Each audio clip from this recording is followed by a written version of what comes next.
during the pandemic, we used that vehicle to have lots of conversations. When the George Floyd killing happened, for example, there was a lot of smaller conversations going on, and they were open to everybody. And I think things like that really helped. People felt heard. I do want to also stress that toxicity, of course, is not just top-down. It's peer-to-peer, and it's bottom-up. So I think that's an interesting thing to talk about. I don't have a ton of examples, but I do know, for example, during the pandemic, tools like Slack have been amazing because we've been able to create really transparent channels. But I think there's a flip side too, where if you have that access to just be chatting all the time and you're unhappy, you can really like accelerate that unhappiness and wind each other up because you just start getting obsessed in these channels. So while I think Slack has been great, I think it's also been a little bit damaging in some ways in how it's been used. Can I briefly just build on what Jasna just said, the factor of HR? And I think one thing that the journal does differently than others from my perspective is you have a very kind of active HR and people development. So I think what I still see in many more traditional news organizations and many European ones is HR is not perceived as kind of an action, you know, the actionable team leading the organization into the future, right? HR is often defined as kind of a service center. So HR often means there is your HR service partner, and if you take vacation, this is the person kind of, you know, that signs the form or something like that. Now, obviously, that leaves a huge gap, right? Because if you don't have, if HR is not the place where the future of the newsroom and the future of how teams work and the future of work-life balance and so forth are designed for the organization, but also you don't have anyone in the newsroom who has the training and the skills to do that. Who's doing it? No one's doing it, and that obviously leaves the organization in a bad place. And I think the decision to move things like this into or adjacent to the newsroom or merge it more into the newsroom is a super interesting one, and I see that happening in more places right now. I think too that, do I have to? No, I think too in HR, generally corporate HR, that's being transformed as well. It's not just bringing it into the newsroom. They're not even calling themselves HR anymore. There are new terms for it. They're breaking up into talent teams, DEI teams, culture teams. But that's a fascinating industry to watch because it's becoming increasingly not just about human resource management, but a much more holistic way of, you talk about it. No, I just, I was nodding, agreeing, yes, yes, Jasna, that's true. No, because I feel, I love the concept of psychological safety from Amy Edmondson, and I think many have heard about her, and if you haven't, read her books, really good. Because, I mean, when she started her studies, she found out she was, I think her first study was in hospitals, and she was looking how many mistakes team made. And she was expecting that the best teams would make fewer mistakes, but it was the other way around. And then she started her studies and found out that was because these teams were talking about their mistakes. And I feel in Germany, this is just starting, this conversation about mistakes, about doing testing, trying, and I feel HR, or however you call the head of people, they're so important because there's so much change going on in the leadership, in the culture, and you need to train your leaders to sort of create this safe space. By the way, HR, who wants to be a human resource? Now, when you think about it, it's like, so if we didn't have COVID, we will have it now, Anita. We're cuddling here. All of us.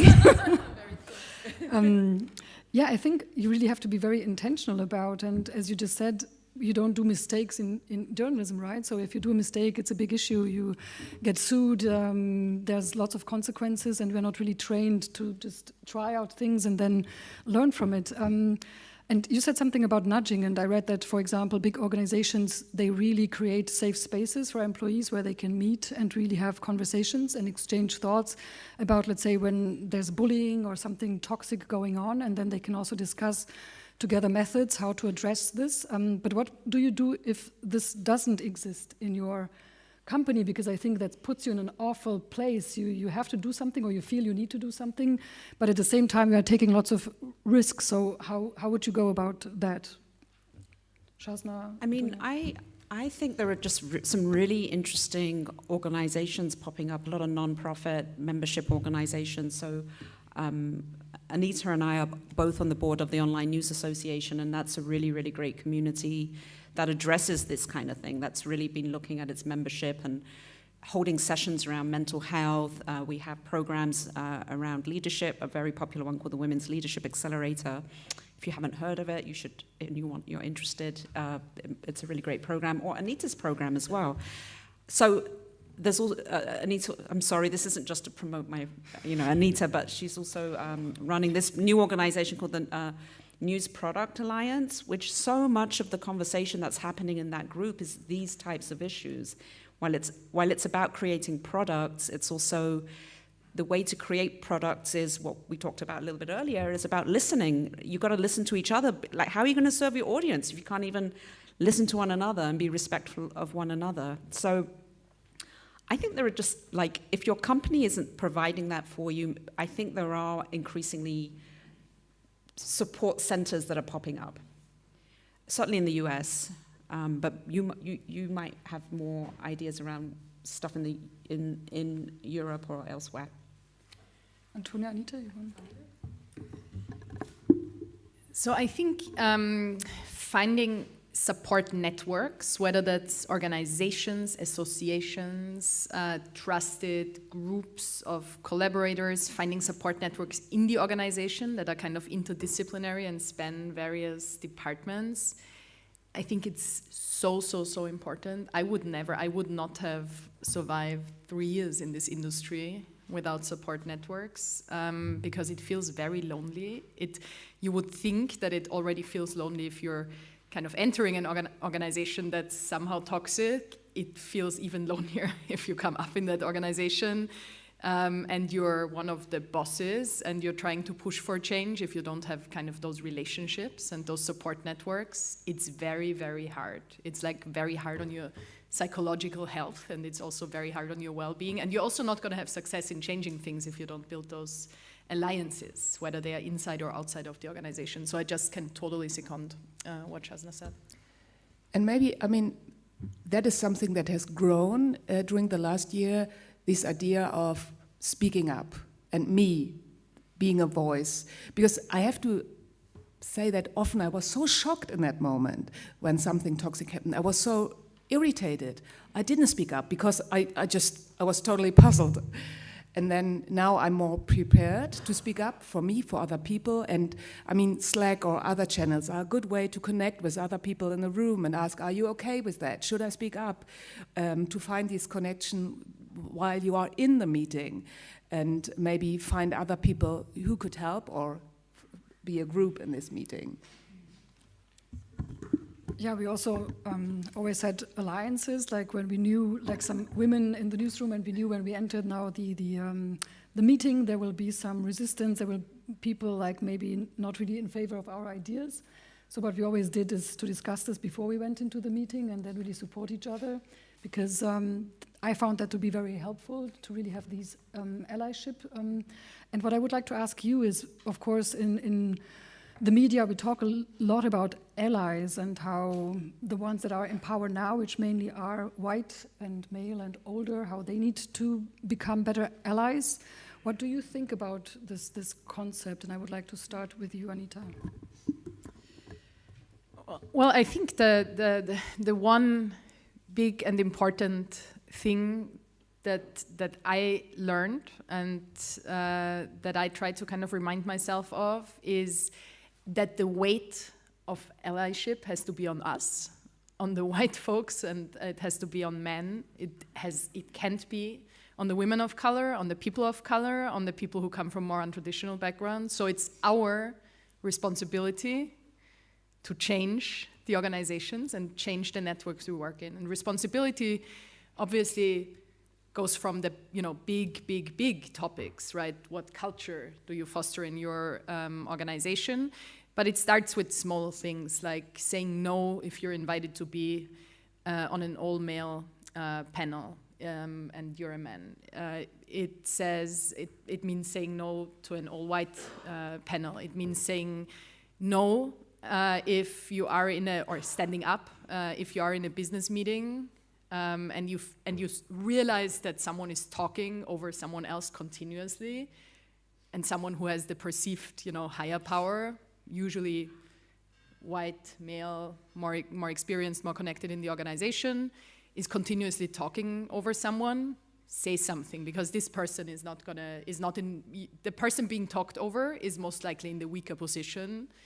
And those are things that don't necessarily, no one, keep in mind that the people who are privileged in that sense usually don't have to fear about their job. So speaking up it's not an excuse to say, well, it's uncomfortable. It should be uncomfortable, right? It should be uncomfortable for the person who committed it, but it's also fine if it's uncomfortable for you. So I kind of and I have to say that this is a learning journey, right? I feel like I'm nowhere where I would want to be when it comes to allyship. I constantly reflect on things that I do, and I think, oh, this was not perfect. I could have done that differently, or I could have spoken up louder, or I could have spoken up sooner or faster, or I could have kind of pushed for change.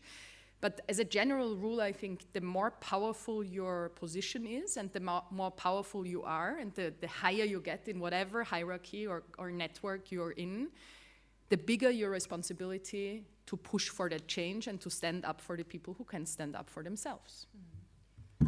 Yeah, there's no change where it doesn't hurt, right? So there's no change in comfort.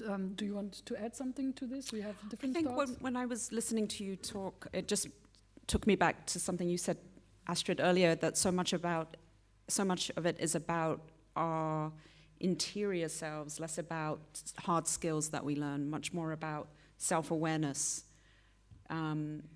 So I saw recently, I got an email from my company that we've all been given an account to Headspace, which is a meditation app. And I actually think it's very, very healthy to meditate. And small things like that, just to be self-aware. I mean, I don't know what it's like in lots of other places in the world, but I do feel like there's an increasing acceptance of soft skills and that it's actually good for the business. I know that Google did a big study a few years ago called Project Aristotle, and they wanted to understand what makes a great team. And they spent quite a long time doing this, and then at the end of the day, it wasn't the team that had the most brilliant jerks on it, or even the most brilliant people. It was the group where everybody had an equal amount of time to speak. That's what made the best teams. Which brings me to the brilliant jerks. Antonia, just a couple of months ago, Thank you. You did this one thing, no? Now we are talking. No. You did a great work. You did a cover on the Harvard Business Manager, which was about narcissists. And you went very deep into this topic. There were lots of explanations, how people get there. And what was really surprising, to me at least, was that actually the amount of narcissists in top positions worldwide, they're not declining, they're increasing. So this topic gets even worse. So how do we get rid of the brilliant jerks? That's a tough question. Yeah, I was surprised as well, especially the scientists found quite a big number of narcissism in new work surroundings. And there's a simple explanation. In new work surroundings, you often don't have formal structures, and then narcissists are just the people who take the power. So if you're like in the middle between something, in the middle between getting rid of all these hierarchical concepts and creating something new, so that is a gap where narcissists sort of grab the power. So you have to watch out for that in your organizations, I feel. And I think we can change a lot when we think about how do we choose people for our teams, and that's the job HR. I mean, there are lots of testing you can do. You can find out if people are motivated to work with other people, or if they are just more brilliant jerks who want to be seen. I did great workshop. You have to be brilliant as well. The brilliant team players. No, you have to be really like amazing at what you do to be a brilliant jerk, right? Not just narcissistic. Do you know what I mean? Yeah, okay, yeah. Sorry. No. So I feel so we can make a change when we change how we choose people. Like I got my job, I had 2 coffees or maybe 3, just conversations, which was good for me. But I think you would have a better system when you make tests. Yeah, you would have more equality. And there are companies and other industries who just started these new protocols, and I think they're working quite well. Yeah, so actually Xing does this, and I was really surprised when I went through the whole hiring process how well thought out that was. I had I think 5 or 6 meetings with peers, with my future team maybe, and then in the very end we even did a half-an-hour auditing with a psychologist, and I thought, oh my God, they must think that I'm really strange. But in the end, I thought it's so interesting because, as you said, in the news industry, you have coffee with someone, and then afterwards they offer you the job. So, and I know that you are very passionate about brilliant jerks. So, what is your idea? How can we get rid of them? You've just got to fire them. You've got to give them an opportunity to change. You've got to tell them. You've got to be confrontational. I think everybody needs the opportunity to change if they want to. Sometimes people don't know they're doing it. So tough conversations, and what's more important, the individual or the team? As a as a leader, you have to make those decisions. I mean, I just 100% agree, Shazna. I feel like societal change and organizational change usually happens in 2 directions, right? It happens with a certain push and a certain pull and a certain kind of, top-down decision-making paired with a bottom-up, grassroots movement. And it happens with a combination of orders and demands. And you need both, right? You need kind of that might sound like a big word, but you need kind of a movement of, we want to change things, and kind of, just kind of create that feeling that you want a new reality and you want to be part of a new reality. But you also need to make the management decisions. If you just kind of you see kind of the grassroots demand in your organization for kind of organizational change, but you don't fire the people who don't abide with it, then that's the opposite of accountability and respect, obviously. You cannot pretend to say, well, yes, we are all about the great work culture, but then actually know that the person on top or one of the people on top does not follow the rules. What signal does that send to the rest of the organization? Well, it sends the signal that you're not being true to what you promised. It sends the signal that you basically are on paper being accountable, on paper changing the organization, but in reality, you're like, no, this person doesn't have to abide with it. I mean, it's to me the definition almost of a toxic newsroom. It's like if you're tolerating individuals in that way, and everybody knows when somebody is not is being given different treatment. Everybody sees it. Well, before we open up the discussion with you, I would like to take a look into the future. So what would be alternative KPIs to measure leadership success? Antonia, what do you think? So I would like to be measured in how many people in my team I have developed, how many people can bring their strengths to work. That would be important KPIs to me. I'm sort of mulling this right now, but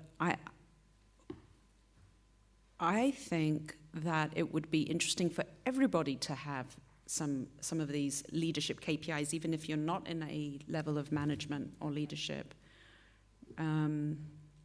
We're experimenting right now at Dow Jones with different ways of doing performance management, and there's some radical ideas too, like everybody can see everybody's end of year write-up, or that I don't write the review anymore, for example, for somebody. They write their own review, and then we have a conversation. So it's a lot more fluid, and it's not once every year. It should be a continuous conversation. Not every incentive, obviously, is about money, but one approach for sure, and I still see many newsrooms where the incentive system, like the monetary incentive system, is not tied to performance reviews or 360 reviews or anything else. So you do them, you know, they are kind of mandatory. You do the you know, performance review, you do the 360, you do kind of that, you know, leadership reflection. But then it's like, oh, but you know, you're gonna, even if it's terrible, you're gonna get your bonus anyway because you kind of reached a KPI of like 7% growth in that and that metric. I mean, what signal does that send? It's like, oh, you know, in the really important things you succeeded, and that kind of touchy-feely, like, you know, leadership thing.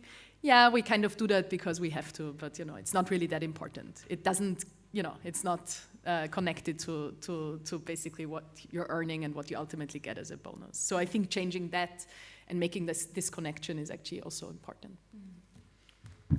Well, thank you very much so far. And I have seen that nobody picked up the post-its you did. Okay.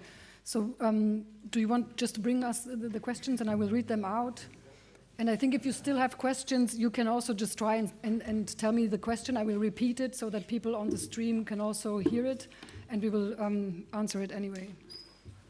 So first question is, any advice for freelancers dealing with a toxic,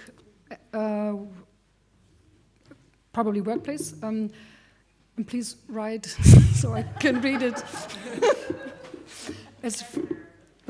Editor. Okay, editor. As freelancers, you are often in a very imbalanced power relationship. Yeah, that's right. Do you have any thoughts? I feel it's a tough situation because the power is so imbalanced. I mean, allyship, I think, is an important point and maybe something which could help. So is there anyone else on the team who could be an ally and try to find these persons and have a conversation with them? That would be a first idea. But I feel, I mean, this is the problem with toxic leadership. It's always like women, people of color, because there's this imbalance. For example, I had this friend in my study group. She was a Mexican and she didn't have a work visa. And she experienced lots of toxic leadership because they always came up to her and said, oh, don't forget you're here on a work visa. So, I mean, that's so toxic. And if you have less power, that's a tough situation, and that's why allyship is so important. Yeah. Do you have any? No. Okay. I mean, just maybe one thing again, but we visited that before, but this is even the less your, you know, the smaller your kind of official power situation is in the organization, the more you're going to need the networks, the more you're going to need the outside networks. So more networking, more connections, more convenings, more finding your circles, more support systems. It's not going to help from today to tomorrow. And if the one editor you're dealing with is just like really, really, really bad, then you know you just probably want to say goodbye to freelancing for that organization. Yeah, I do think talking about it widely with, exactly, that's what I would add, and I'm just repeating what you said, but talking with other people who freelance for that organization, I think is really good as well, because the more you all are talking to one another, the less crazy you feel, and then word gets out. Word gets out that that's a bad organization to work for, and that's not great for the organization. So I will try to read out the next question. Hi, what was the impact of the pandemic, lockdowns, home office, etc., on journalists' mental health in newsrooms and on toxic behavior? Has it increased or decreased? Do you have an example, maybe? Sorry, I know it's 3 questions in one. It's okay. I don't have a study or anything of just what I experienced in the pandemic. It was stressful, and we experienced that in our organization. And I mean, Harvard Business Manager is linked to Spiegel and Manager magazine, so it's quite big. And we tried to offer help, but I mean, it was stressful. And I think the problem is kind of starting now. We have to help people to get through. And in another way, for me, the pandemic was sort of a chance, because like I shared quite openly as a leader for my team how I was working. My kid was running up and down. I was always in the kid. I'm famous for working in the kids' room, just squeezed somewhere. And after a couple of weeks, I found out that was really good. And my team said, "Oh, it was so good that you shared how your situation was." So we felt safe to share our situation and our needs and our problems. So I feel if you are a leader in a team, share your struggle, share when you're weak, because that is a critical factor of psychological safety.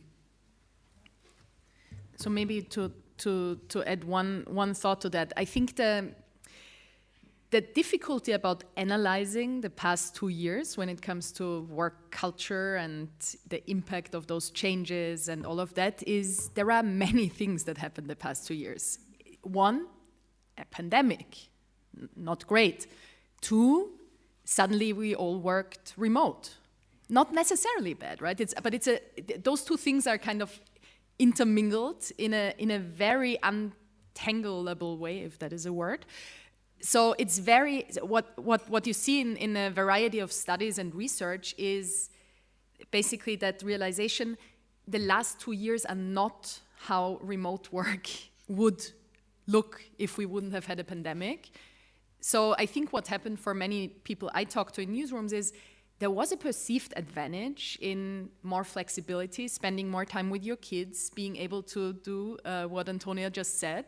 But then obviously there was also, a perceived disadvantage, not just perceived, a disadvantage in, being in an extreme stress situation, living through the first pandemic we all lived through, and having organizations that weren't really sure how to kind of handle that, right? And kind of learning that together. So I think those two things are kind of combined, and it's hard to see, how do these kind of play out against each other? One study that I saw recently that I found very interesting is Microsoft did like a gigantic research, not focused on the media industry, but focused on all kinds of industries, where they found that all of us have way more meetings now than we did before. So I can't remember the exact numbers, but it's like 1 hour, 40 minutes more. They also said there is like a third peak. So there used to be kind of a productivity peak, an activity peak in meetings and so forth, and emails and so forth, sometime before noon, and then sometime before, like early afternoon, right after lunch. And now there is like a third peak. So a lot of people kind of work again at like 8:30, 9 p.m. Is that per se a bad thing? Well, it is if it kind of ends up being super stressful and more. But if you just choose to kind of leave the office at 4 or 3:30 and then say, well, I'm flexible now to do my work at night, it doesn't have to be a bad thing.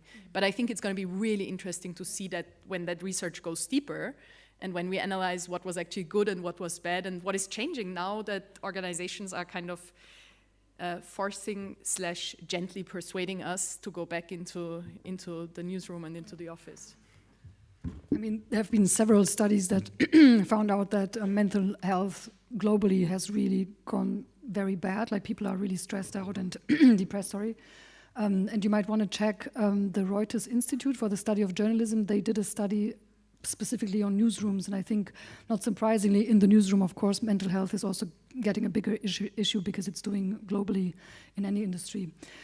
Are there any other questions left? If you have a question, please raise your hand. Sorry, it's a full question. Okay.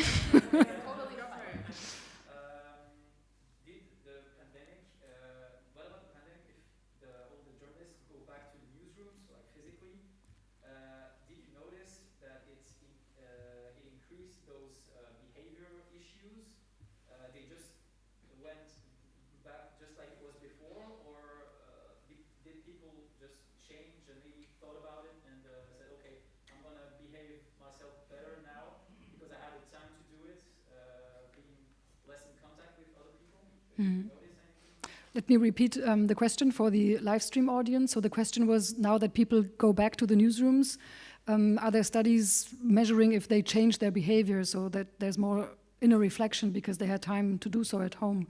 I don't know, does any of you have read something about that? I think basically it's too early. I mean, we are just starting to go back now. And but I feel, that's a big opportunity to really change habits.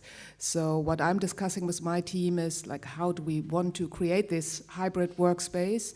I feel that if many people work from home, there's a need for like team meetings, day-long team meetings, to have these conversations.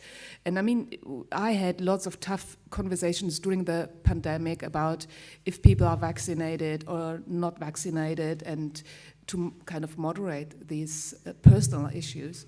And I feel it's going to be a topic when we go back now.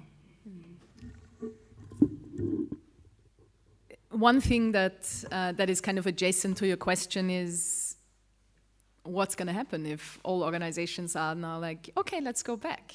I think one thing that's going to happen is that you'll see that that the cultural gap is going to open up, and I already see that right now. I'm not going to say it's a pure generational gap, because it's not all about age, but there is something about the generation as well. I know, I can tell you, and I'm not going to say names because they probably haven't said it, so, but I can tell you about 10 people I know who are kind of in the process of, who are basically ready to quit. They have their resignation letter right here if their organization says you have to go back 100%. Employers are not realizing that there is no before anymore, that this is a new reality. I spend way too much time on TikTok, personal revelation. But yes, TikTok is great. But why I bring it up is not just to share that with you, but also to say, if you are like me, not 20 anymore, but you want to see how 20-somethings think about work and the future of work and hybrid and remote, and what they think about bosses who tell them, oh, you have to go back. Yeah, it's great. We're going to be back 5 days, 38 hours. We're looking forward to that.